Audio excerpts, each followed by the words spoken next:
Hey there, folks, and welcome back to Cinema Talk. Today I'm going to talk about the recently released Fantastic Four.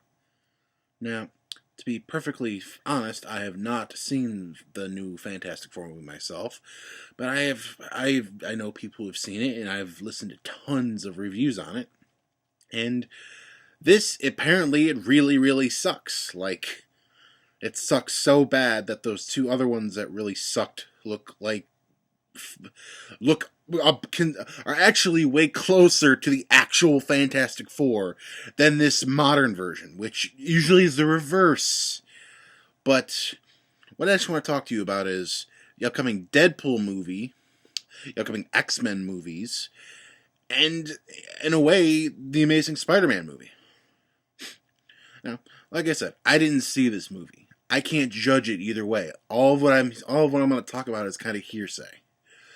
Now, I've heard, part of the original idea that I came up with even making this movie was the rights to a lot of the Marvel characters, including Blade, Daredevil, the Punisher, and a whole bunch of other characters were getting renegotiated, and their licenses were going to be up. So basically, the movie companies that own the rights to them, mostly a mixture of Fox and couple other, Columbia Pictures had a couple, like Ghost Rider and all that. Basically, these companies had to either go ahead and start making a movie, or they're going to lose the characters. Well, a whole bunch of those characters did get reverted back to Marvel. And gee, what awesome Netflix show starred a Marvel character recently that used to be owned by a different company and had a really crappy movie? Oh wait, Daredevil! And Daredevil came back stronger than ever. Is this a coincidence? No. A bunch of people who saw the really bad product went ahead and said, you know what? We can make this better. Same thing with Punisher. Everybody's excited about seeing the Punisher now.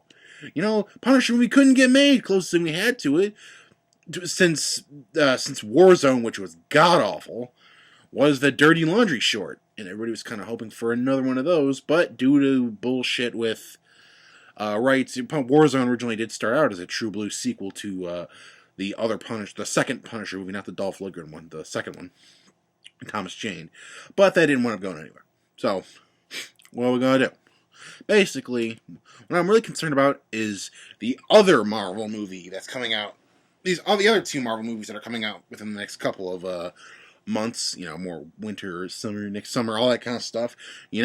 Daredevil actually really has a similar story to Fantastic Four, where he was in another Fox-owned Marvel movie, didn't get a great presentation. Alright? People fucking hated it, in fact. And now he's coming back with another movie that looks like it's going to be closer to something like that fans would actually want. Hell, I think the movie trailers have been fantastic for this movie, for Daredevil so far. But Fantastic Four trailer kind of tricked me. I thought that looked pretty good. Apparently it's horrible. It's another thing, and one other thing that kind of worries me is X-Men Apocalypse. I thought X-Men First Class, Days of Future Past was a great way to end this series and let it die. Instead, they went ahead and Marvel Cinematic Universe that bastard and gave it an end credit scene that it did not need. Alright, is X-Men Apocalypse needed? I don't think so.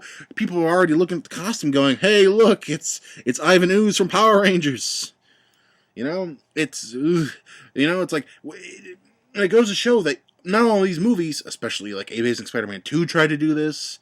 Now, Fox is trying to do it, where they're thinking sequel after sequel ahead and not focusing on one good movie. It's a damn shame that these movies are thinking this way, especially when you go ahead and look at the X-Men movies. That didn't start off this way, and in fact rejuvenated themselves. Yeah, okay, the last couple of them have had end credit scenes, but this is a series that was acting very much the way Marvel was when it first started out, crashed and burned, and came back emerging from the flame like a phoenix. You have to be careful. You can't. There's a reason I like the X-Men movies, all right? Because they don't feel like the rest of the Marvel movies. They don't have the same kind of sense of humor. They have different creative artists behind it, so it feels different. That's why the Christopher Nolan Batman movies feel so much more different than any other movie, because you got different people behind them. All right, it didn't have to shove in a Justice League. I'm not saying I'm not looking forward to Batman vs Superman, but it definitely needs to learn some lessons from Marvel. Learn from some of the mistakes that Marvel has made. Oh, I feel like I've gone off on a bit of a tangent here, but you know, Fox still owns the rights to these movies. We thought Fox had rejuvenated itself. It hasn't. All right, when the director himself has even crashed and burned the movie. And he looked like a great director, with Chronicle behind his belt. He's just... It goes to show you, and a lot of what people are complaining about is that it's so much like so many other Marvel movies. Which it shouldn't be like. Which is what made Amazing Spider-Man 2 fail. Because he was trying to set up a bunch of different crap for the future, instead of making a good movie now. Alright, some of the best superhero movies out there were planned not as something just to keep it going. It was planned as its own creation. Hell, that's the reason Christopher Nolan didn't originally want to come back to do The Dark Knight Returns. Because he was afraid of just going into sequelitis, Ugh. Well, I've gone on for almost 7 minutes, 6-7 minutes here. I'm going to get going. I just wanted to let you know my thoughts on the Fantastic Four. And what it may mean for future Marvel movies. I'll talk to you later. Bye.